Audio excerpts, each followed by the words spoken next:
Hey everybody, Holley Grainger here for Southern Living. I am a mom of 2 little girls and a registered dietitian, and I am so excited. This is my very first Facebook Live for Southern Living, and I'm thrilled to be here today to share my strawberry mango salsa with cinnamon tortilla chips, just in time for Cinco de Mayo. Now, I want to show you how to make the tortilla chips first. It's very easy. I'm using a corn tortilla. This is a white corn tortilla, but you can also use flour tortillas. Or, you know, sometimes you just have to take a little cheat, and that's cool too. So you can even buy cinnamon tortilla chips. I'm just going to use some cooking spray. You can also use butter. Spray your tortilla down. Sprinkle it with some cinnamon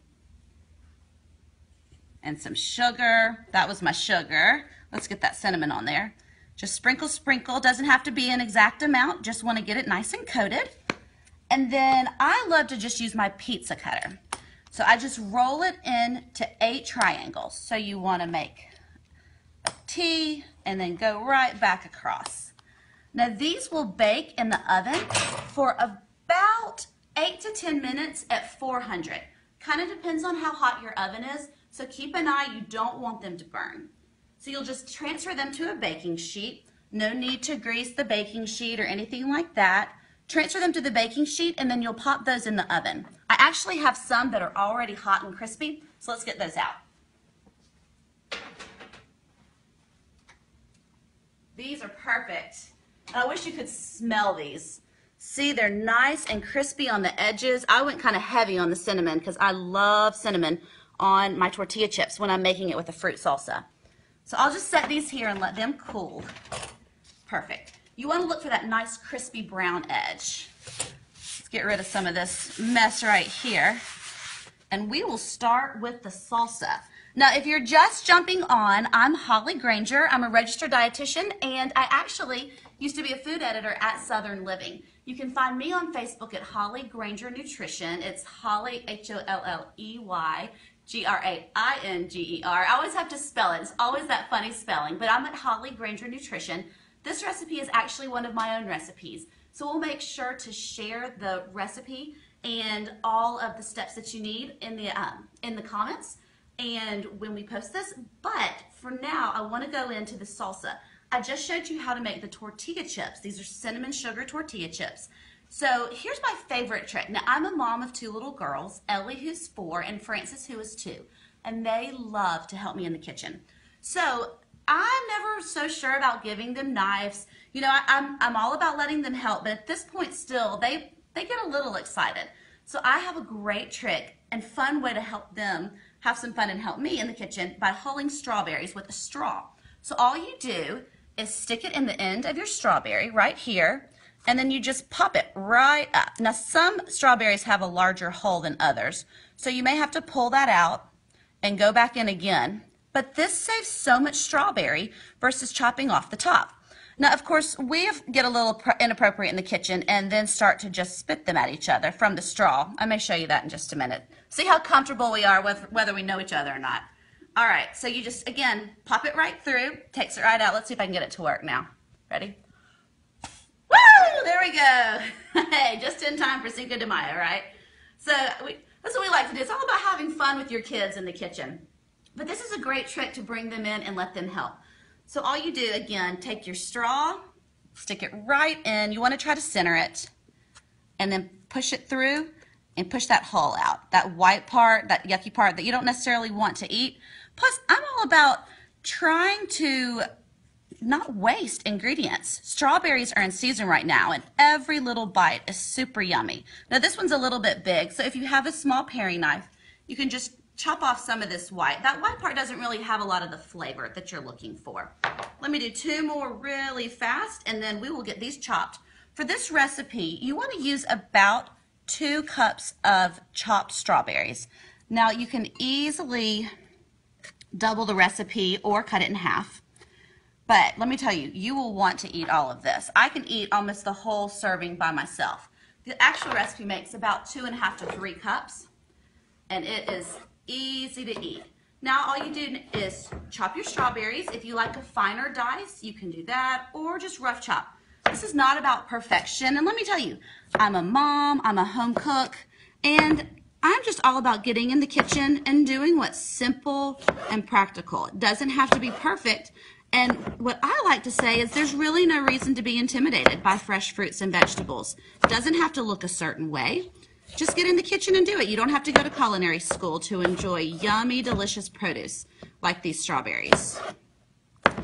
So I don't know about you guys, but since strawberry season is going on right now, we love to go pick strawberries. If you guys like picking strawberries or have a favorite place to pick them, leave a comment or give this video a like and let us know. We're always looking for new places to feature. So if you have a favorite place where you like to pick your strawberries, leave us a message and let us know where you like to go. So I have about 2 cups in the bowl. Now I'm going to show you another one of my favorite tricks. This is a mango. Now a lot of people, I do cooking demos quite a bit, and a lot of people don't know how to cut a mango. Or I watch them and I'm like, oh no, they're so much easier. So one thing to look for, every mango has a bump, and that bump is the seed. Now if you find the bump and put your finger on the bump, you can figure that that's about the width of the seed.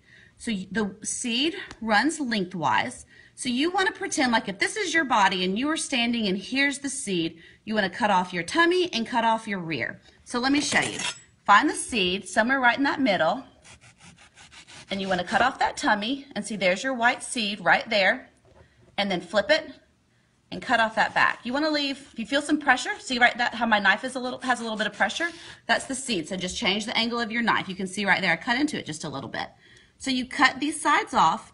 Now the seed is about this wide. So let me show you. It gets a little bit slippery, so you have to be careful.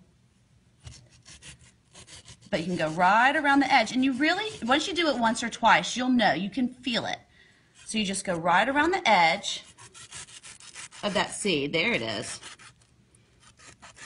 And I'll tell you what, when my girls were young, they were the worst teethers. And a mango seed like this is the perfect little teether for a child because they can't swallow it because it's so large, but they can chew and chew. My girls used to gum mango seeds all day long. So there's your little extra mommy tip for you. But now that you don't want to eat the skin of the mango. So just lay these little sides down flat. You want to make your knife nice and flat, and just take it right along, and then chop, chop. If it's a little bit stringy, that's okay. You can just pop that piece right into your mouth. Yummy. Now I have to talk with my mouth full, right? All right, so let me show you. Let me cut this other little piece really fast. Okay, so we're gonna chop, chop, eat. That's kind of the way I like to do it when it comes to mango. Chop, chop, get that in my bowl. Mango gets really slippery, so if you're using a sharp knife, you've got to be careful. But I will say it's important to use a super sharp knife. You actually have more chance of injuring yourself when you use a dull knife versus a sharp knife. Now let me show you another one of my favorite tricks. So I want chopped mango for the salsa. So you can, if you don't feel comfortable, use a towel so you don't cut your hand. I actually know the feel of it, so I'm not going to, but you can put a towel in your hand. And then you want to score to the skin. Just make like a tic-tac-toe board, but don't press it all the way through.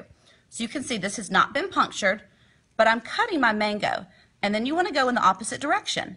Now, depending on the size that you want your pieces cut, or the size that you want your chop, I'm doing about the same size as my strawberries, will depend on how large you make the scores in between. Now here's fun trick number 2. We did the straw. I'm using a wine glass. You can use any type of glass you have on hand, but I like that wine glasses are nice and thin and kind of almost sharp. You just want to feed this right into your wine glass. You can see right here, and then just scoop it out. You sometimes have to wiggle it a little bit, but here we go. I have pulled all the mango out of the skin, and everything is nice and chopped. So I'm just going to put all these chops right into my bowl. Now, if some of these pieces are still together, just use your fingers and separate, no problem. And let's do that one more time. This recipe calls for about 1 cup of chopped mango, and that's what you'll get from a medium-sized mango. So again, really fast in case you missed it. I'm going to go a little faster this time. We'll score the mango. You want to cut to, but not through the skin. And you'll feel the pressure, so you'll know. And then use the wine glass and just pop that right out. You may have to wiggle it, There we go. Perfect way to get all of that yummy, sweet mango fruit out. And I love this recipe too. The dietitian in me is about to come out because mango and strawberries are an awesome source of vitamin C.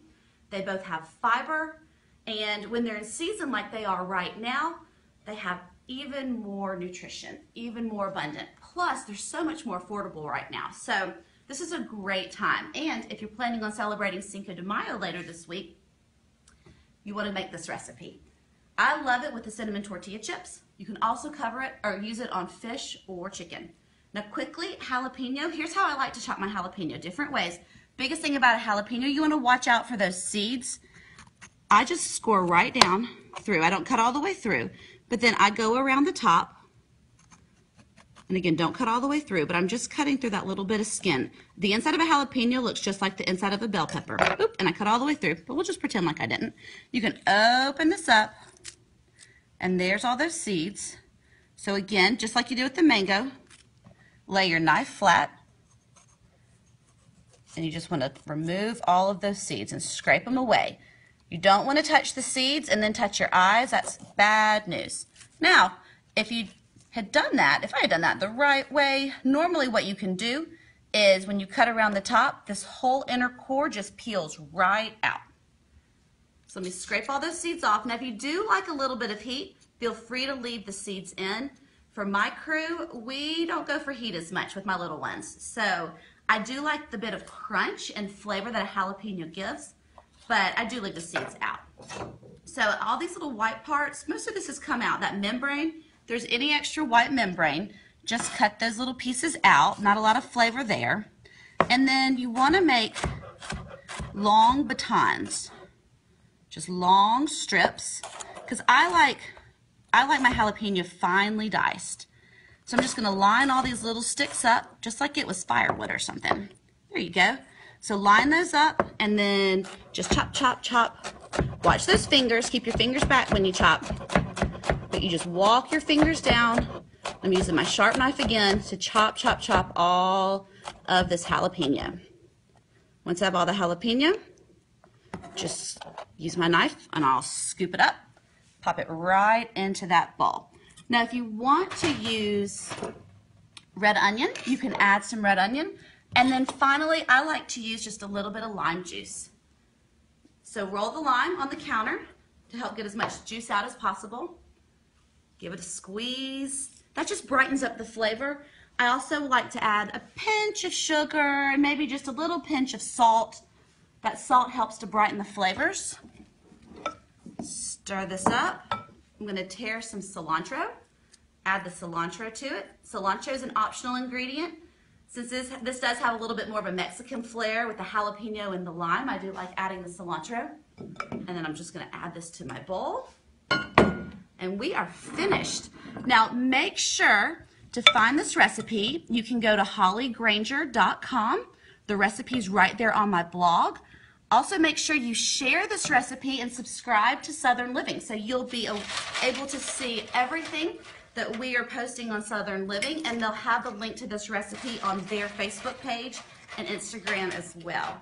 I'm so excited to connect with all of you guys today. I hope you have a wonderful Cinco de Mayo. I hope all of our moms have a great Mother's Day. And let us know if you like this video, if you like this recipe. And absolutely let us know what else you want to see. I'll be back every Monday with more fun recipes and tips. They're going to be healthy, they'll be family friendly, and I'd love to know what you guys are looking for. So again, make sure you subscribe to Southern Living and Holley Grainger Nutrition, and like this post, and don't forget to share it. Hope you guys all have a great week. See you soon.